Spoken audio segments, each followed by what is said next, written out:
Like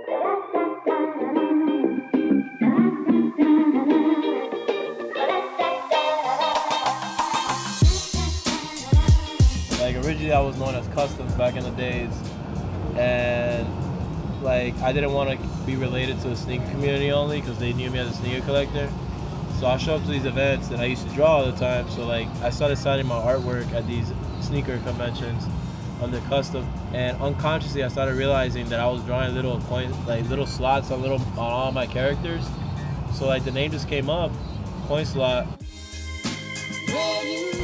I'm gonna say the Nike Air Agassiz, the Tech Challenge Lavas. Like that shit's like a fucking shit I could wear on a daily basis, and like it looks good with fucking anything. They devoted their whole life to their craft. It's not just like a part-time or like, hey, I do this for fun, or like, no, I mean like, you fucking have no job. Your job is drawing. You don't work a 9 to 5. You give it your all.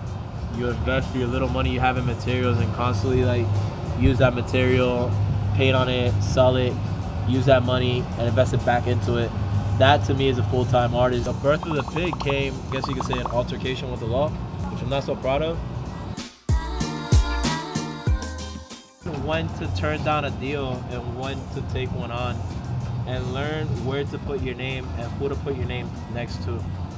Like a lot of exhibitions feel like, oh, it's cool, so like all my homies are in it, but like you just gotta separate yourself from it and deviate and do you and focus on your craft and just keep moving forward. And I'm pretty sure like you'll start getting the respect and the success you deserve.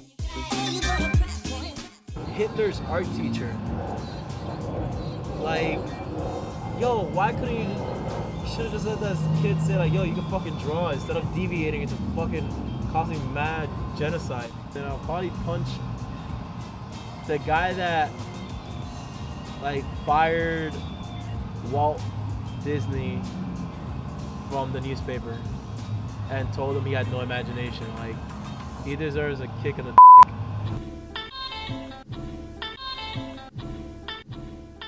I feel like a lot of galleries like kind of capitalize off of an artist's insecurities, and a lot of galleries got it fucked up when there's a difference between gallery representation and gallery abuse.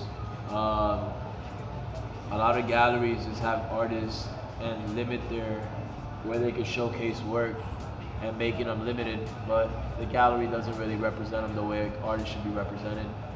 An artist is just thrown on a white wall, and if it sells, it sells. If it doesn't, it doesn't.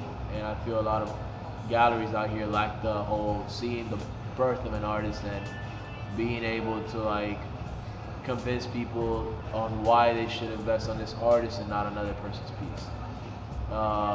Building the career of an artist is definitely something that is like passed on here on South Florida specifically.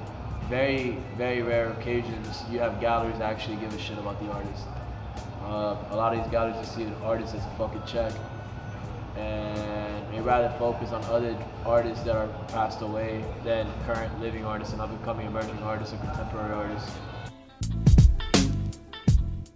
David Hirst, Roy Lichtenstein, Andy Warhol, so Picasso. Ralph Steadman is definitely one of my fucking favorite artists. Well, like, I like artists that create their own lane, stay on it, and don't deviate from it, and eventually, whether it's fucking 5 years from now or 20 years from now, they stay true to it and they go with it. The Vatican. It's the Vatican in Indian ink on like this cardboard-like paper, and that's when I realized like, holy shit, this came out really dope, and it actually sold. So that's when I realized there was somewhat of a market for me to deal with, and that's when I'm like, yeah, this is gonna be the beginning of a lot of big pieces. A lot of people at first, they just draw whatever. And I guess like that's that significant piece that made me realize like, yo, this is it. I'm not going back to drawing bogus. Alright, we're live in 5, 4, 3, 2. I just say like, don't listen to all the naysayers and the gatekeepers. Like, don't let them say that art is a dying craft and it doesn't pay, because that sure as hell pulled a lot of Wait, can I curse? Alright, cool. Yeah. That was actually a really fucking good question, man. I've never heard that in any interview. Like, who would he punch in the face? Cut. Restart. We're back.